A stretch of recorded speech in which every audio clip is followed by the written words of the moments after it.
पिछले कई महीनों से म्यूचुअल फंड बाजार में लगातार एनएफओ लॉन्च हो रहे हैं और यदि हम वर्ष 2023 की बातें करें तो वर्ष 2023 में कुल 36 इक्विटी म्यूचुअल फंड के एनएफओ लॉन्च हो चुके हैं, जिसमें से 6 एनएफओ आज के दिन में भी सब्सक्रिप्शन के लिए खुले हुए हैं और उसमें से एक फंड है कोटक कंजम्पशन फंड। आज हम चर्चा करेंगे इसी कोटक कंजम्पशन फंड की। तो सबसे पहले हम देखते हैं कि ये ओपन एंडेड फंड है थीमेटिक बेस्ड पे और वो थीम है कंजम्पशन का। So it is open ended thematic fund और थीम है कंजम्पशन का। ये 25 अक्टूबर 2023 से स्टार्ट होगा और 8 नवंबर 2023 को ये क्लोज हो जाएंगे। फिर फर्दर रीओपन होगा फिर फॉर परचेज एंड रीपरचेज 23 नवंबर 2023 को।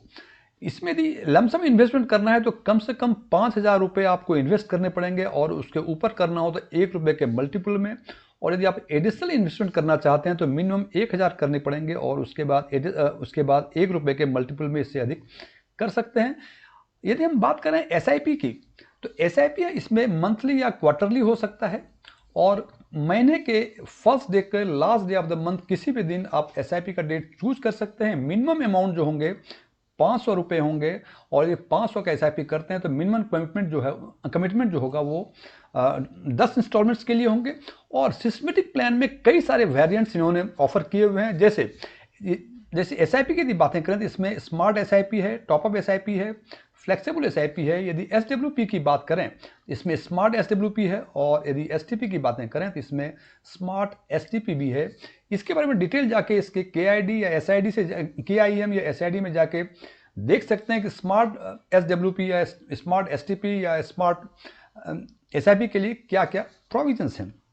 यदि हम बात करते हैं इसके एग्जिट लोड की तो इस कहते हैं कि यदि 30 दिनों के अंदर means either allotment of the units और purchase of buying of the units के 30 दिनों के अंदर यदि एग्जिट करेंगे तो 1% आपको एग्जिट लोड लगेगा। इसका सीधे साफ शब्दों में यदि आप 30 दिनों के बाद रिडीम करते हैं आपको कोई एग्जिट लोड का चार्ज नहीं लगेगा। और इसके जो बेंचमार्क हैं, benchmark Nifty India consumption index TRI। मैं फिर रिपीट कर रहा हूँ, Nifty India consumption index TRI और इसके registrar and transfer agent computer age management services हैं, जिसे आम बोल चाल की भाषा में हम केम्स भी कहते हैं। यदि इसके फंड मैनेजर की बातें करें तो इनके 3 फंड मैनेजर हैं। सबसे पहला मिस्टर देवेंद्र सिंघल जो इक्विटी पोर्शन को देखेंगे। इनका एक्सपीरियंस जो है मोर देन 20 ईयर्स का है और ये कोटक के स्कीम में 20 स्कीम्स आज के दिन में ये मैनेज कर रहे हैं। ये 21वां स्कीम है इनका। दूसरे फंड मैनेजर है मिस्टर अभिषेक बिशन, ये डेट पोर्शन को मैनेज करेंगे और ये 2006 से कोटक AMC से जुड़े हुए हैं और ये आज के दिन में मोर देन 32 स्कीम्स को ये मैनेज कर रहे हैं कोटक के। और तीसरा है मिस्टर अर्जुन खन्ना, ये फॉरेन सिक्योरिटीज़ को मैनेज करेंगे। इनका एक्सपीरियंस 15 साल का है। ये आज के दिन में 22 से अधिक स्कीम्स को कोटक के 22 से अधिक स्कीम्स को मैनेज कर रहे हैं।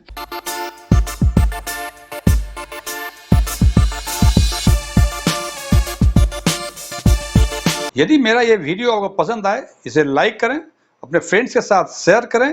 कुछ चीज़ें अच्छी लगी हो कमेंट करके बताएं, कुछ चीज़ें अच्छी नहीं लगी हो इसके बारे में ज़रूर बताएं। और यदि आप पहली बार हमारे चैनल को विजिट कर रहे हैं तो सब्सक्राइब करें और बगल में बेल आइकन को जरूर दबाएं ताकि हमारे सभी नए वीडियो की नोटिफिकेशन आपको लगातार मिलती रहे।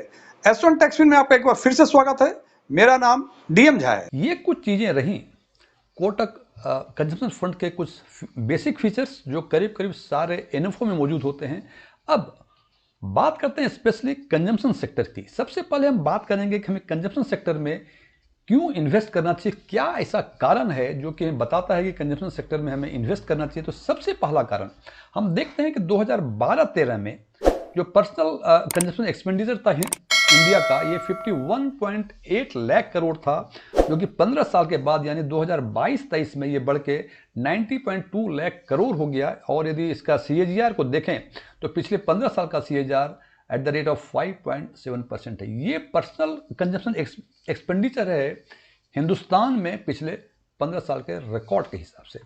अब यदि हम बात करते हैं कि पर्सनल एक्सपेंडिचर की चर्चा जो किया इसलिए किया कि ये डोमेस्टिक कंजम्पशन जो पर्सनल कंजम्पशन एक्सपेंडिचर हैं ये मेन ड्राइवर है हिंदुस्तान के GDP का।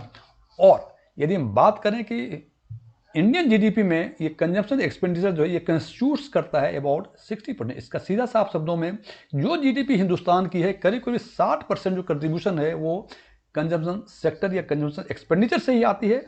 और ये जो सेक्टर है कंजम्पशन सेक्टर जो है वेरी पॉपुलर और एट्रैक्टिव इन्वेस्टमेंट थीम है। लेकिन जो सबसे एक मिथ है इसके बारे में कि जो आम एक कॉमन इन्वेस्टर ये समझता है कि कंजम्पशन का मीन्स केवल FMGC fast moving consumer goods. Normal investors normal people ये समझते हैं कि कंजम्पशन सेक्टर मतलब investment in the FMCG only. लेकिन जनाब ये एक छोटा पार्ट है कंजम्पशन सेक्टर का। कंजम्पशन सेक्टर में एफएमसीजी के अलावा बहुत सारे इंडस्ट्रीज इन्वॉल्व हैं। वो इंडस्ट्री हो सकते हैं ऑटो या ऑटो एंसिलरीज, कंज्यूमर ड्यूरेबल्स हो सकते हैं, हेल्थ केयर हो सकते हैं, टेली कम्युनिकेशन हो सकते हैं, पावर हो सकते हैं, और इसके अलावा बहुत सारे सेक्टर्स हैं that constitute the consumption sector. It is not only FMCG.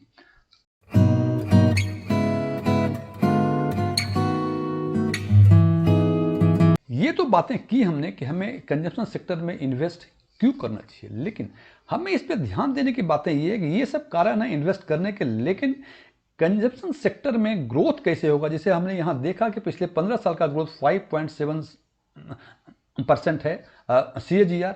तो हमें ये देखना पड़ेगा कि पर्सनल कंजप्शन एक्सपेंडिचर के ग्रोथ को ये एक्सेलरेट करने के लिए कौन कौन से फैक्टर हैं। तो सब इंडियन कंडीशंस में कौन कौन से ड्राइवर्स हैं पर्सनल कंजप्शन एक्सपेंडिचर को एक्सेलरेट करने के लिए इंडियन कंडीशन में।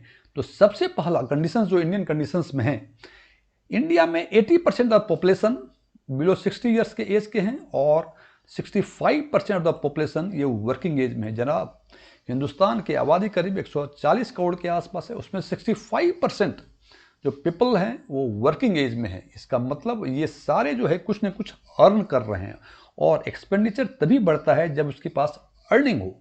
और इसमें से दूसरा चीज़ है कि पर कैपिटा इनकम के लिहाज से यदि देखें हम, तो हम देखते हैं कि मिड 90s में जो इंडियन का पर कैपिटा इनकम था इट इज़ अराउंड $1000, जो 22-23 में बढ़ के $2400 हो गए। और इस $2400 में से $2000 जो है वो खर्च करते हैं फॉर बेसिक नीड्स। और IMF ने ये बताया है कि पिछले अगले 5 सालों के अंदर इंडिया का पर कैपिटा इनकम $2400 से बढ़ के $4000 हो जाएंगे। और उसके बाद एक और इम्पॉर्टेंट चीज़ है कि ग्रोइंग अर्बनाइजेशन मीन्स 50 साल पहले टोटल 26% ही आदमी अर्बन पॉपुलेशन था, जो आज के दिन में बढ़ के ये 36% अर्बन पॉपुलेशन हो गया। ये डेटा देने का बताने का मतलब ये है कि रूरल पॉपुलेशन का एक पर्सनल एक्सपेंडिचर कम होते हैं। जैसे जैसे अर्बनाइजेशन बढ़ता है अर्बन पीपुल का एक्सपेंडिचर जो है वो बढ़ता है। तो 26% से 36% का हो गया अर्बन पीपुल। इसका मतलब कंजम्पशन ये भी पर्सनल कंजम्पशन बढ़ाने का एक इम्पॉर्टेंट ड्राइवर है। और आने वाले दिनों में ये उम्मीद की जा रही है कि अर्बनाइजेशन और बढ़ता जाएगा। हो सकता है नियर फ्यूचर में ये 50% के आसपास अर्बनाइजेशन हो जाए। और यदि ऐसा होता है तो निश्चित रूप से पर्सनल कंजम्पशन एक्सपेंडिचर बढ़ेंगे। और चूंकि ये बढ़ेंगे तो जिन कारणों से मैं कंजम्पशन सेक्टर में इन्वेस्ट करने के लिए कह रहा हूँ वो काफ़ी ग्रो करेगा। उसके बाद एक और कंपैरिजन कर लें हम कि पिछले 10 सालों में यदि कंपेयर करें CAGR का निफ्टी इंडिया कंजम्पशन TRI का और निफ्टी 50 TRI का, तो पिछले 10 साल का CAGR जो है निफ्टी इंडिया कंजम्पशन TRI का वो 14.6% है, जबकि निफ्टी 50 TRI का 14.2% है। मीन्स 0.4% जो है निफ्टी इंडिया कंजम्पशन TRI का बेहतर परफॉर्मेंस है निफ्टी 50 TRI।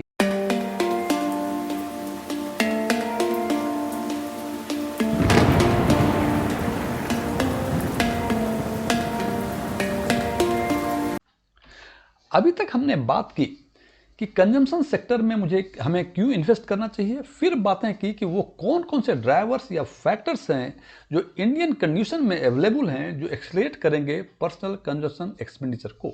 अब हम चर्चा करेंगे कि कोटक म्यूचुअल फंड में हमें क्यों इन्वेस्ट करना चाहिए, क्या कारण है जो कि हमें कोटक कंजम्पशन फंड में हमें इन्वेस्ट करना चाहिए, तो सब इसका मतलब सैलिएंट फीचर्स के बारे में बात करते हैं इस फंड के। तो सबसे पहला सैलिएंट फीचर्स है इनका इन्वेस्टमेंट यूनिवर्स की। ये कहते हैं ये जो इन्वेस्टमेंट यूनिवर्स को क्रिएट करेंगे, ये डिपेंड करता है वो इसके लिए वो टॉप आइडियाज़ को सिलेक्ट करेंगे इन हाउस रिसर्च के द्वारा। हालांकि वो आइडियाज़ क्या हैं इन्होंने इसको डिस्क्लोज नहीं किया है। फिर बात करते हैं इसके मार्केट कैप स्ट्रेटजी की। इसका मतलब ये जो इन्वेस्टमेंट करेंगे किस कैप में करेंगे, उसकी स्ट्रेटजी क्या होगी। ये कहते हैं कि स्ट्रेटजी फ्लेक्सी कैप होगी। इसका मतलब देयर इज नो लिमिट कि कितना परसेंटेज स्मॉल कैप में देंगे, लार्ज कैप में देंगे, मिड कैप में देंगे। एक ही फ्लेक्सी कैप स्ट्रेटजी का लिमिटेशन है कि मिनिमम 65% ये इक्विटी में इन्वेस्ट करेंगे, जबकि कोटक कंजम्पशन फंड ने ये कहा है कि 80 to 100% इनका इन्वेस्टमेंट इक्विटी या इक्विटी रिलेटेड स्ट्रेटजी में होगा। इसका सीधे साफ शब्दों में across the sector, across the industry ये इन्वेस्ट कर सकते हैं। ये इनकी मार्केट कैप स्ट्रेटजी है। और तीसरा है स्टॉक सिलेक्शन। ये कहते हैं कि stock selection bottom up strategy के हिसाब से होगा। इसका मतलब सबसे पहले वो कंपनी को सिलेक्ट करेंगे, उसके बाद उसके स्टॉक सेलेक्ट। ऐसा नहीं कि ये टॉप अप हो जाएगा कि सेक्टर को सिलेक्ट करने के बाद कंपनी को सिलेक्ट करेंगे। पहले एक कंपनी को सिलेक्ट करेंगे, फिर डिफरेंट सेक्टर्स में डिफरेंट कंपनी को सिलेक्ट करके उसके स्टॉक्स को सिलेक्ट करेंगे फॉर इन्वेस्टमेंट पर्पस। और चौथा सैलिएंट फीचर है इन्वेस्टमेंट स्टाइल। ये कहते हैं कि selection of company showing growth है रिजनेबल प्राइस। ये जो कंपनी को जो सिलेक्ट करेंगे स्टॉक वो on the basis of showing the growth है रिजनेबल प्राइस। मतलब वैसे ही कंपनी के स्टॉक्स को सिलेक्ट करेंगे जो रिजनेबल प्राइस पे मिले और कंपनी ग्रो करने वाली।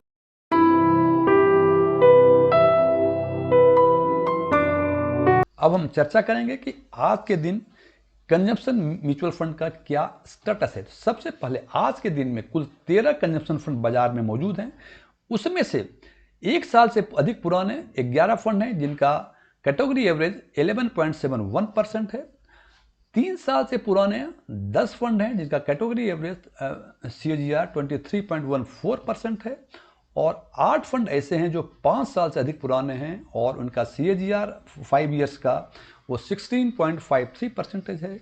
और केवल 7 फंड ऐसे हैं जो 10 साल से अधिक पुराने हैं और इनका CAGR 10 ईयर CAGR जो 15.77% है। और 10 ईयर्स के CAGR में जो फंड्स हैं 3 फंड ऐसे हैं जिनका CAGR मोर देन 17% है।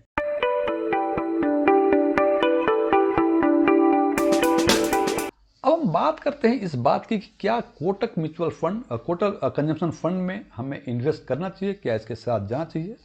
सबसे पहला पॉइंट, जैसे मैं बार बार कहता हूं कि NFO कभी सस्ता नहीं होता। ये आप कभी मत सोचें कि इसकी यूनिट्स 10 रुपये की मिल रही तो ये सस्ती है। इट इज़ ओनली बिकॉज घोड़े की तुलना गधे से नहीं की जा सकती, जैसे सोने की तुलना तांबे से नहीं की जा सकती है। सो नंबर 1 ये सोच के ना करें। नंबर 2, हमने हमेशा कहा है कि यदि कुछ इसमें इस NFO में या किसी भी NFO में कुछ और NFO के कंपैरिजन में अलग हो तो आपको उस NFO के साथ जाना चाहिए। और यहाँ हम देख रहे हैं कि इसकी जो सैलिएंट फीचर्स हैं कोटक म्यूचुअल फंड के ये कुछ अलग हैं। इसके साथ साथ इनके जो सिस्टमेटिक प्लान है SIP के, STP के, SWP के, इसमें स्लाइटली थोड़ा सा वेरिएंट्स है। इनका एग्जिट लोड जो है 30 डेज के अंदर ही यदि आप रिडीम करेंगे तो 1% लगेगा। 30 डेज के बाद आपको कोई एग्जिट लोड नहीं लगेगा। और कंजम्पशन सेक्टर मेरे विचार से आज के दिन में बेहतर सेक्टर है। हालांकि जो एग्जिस्टिंग फंड हैं उनमें से 3 फंड ऐसे हैं जिनका 10 साल का CAGR मोर देन 17% है।